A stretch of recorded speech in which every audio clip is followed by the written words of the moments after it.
waxaan rabaa maanta inaan ka hadlo arrin maalmahan socotay oo ka bilaabatay baarlamaanka.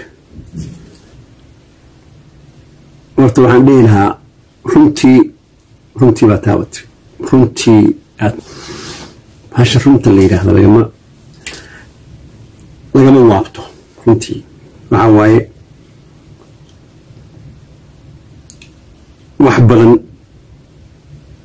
dadkan waxaa la lahaa bal jooga dadkiina iska saarina ya maantay waxaa kulligood ka qaylisiiya hal eray yar oon sacba usii dheeraynba oo muuse suudi u yiri ka yiri baarlamaanka gebigood ma jeerteen meeluu joogaba ka soo qaylisiiya runtii. ayaguna waxaa waaye intaas waxay samaynayeen sidaas isi ka daran runtii. hadalka ka qaylisiiye nimankaas waa xamar dadaa iska leh. xamar dadaa iska leh aa ka qaylisiiye.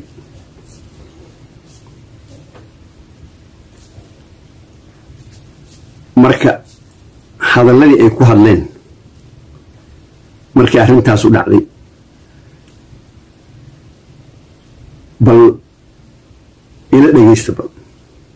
waxna waa wada leenahay waxna waa kala leenahay. marmar baa qolyaha xamar jooga waxay lahaan waxayga lihi waxaagana kula liibay dhahan marka xamar bay u qaateen keligood inay leeyihiin.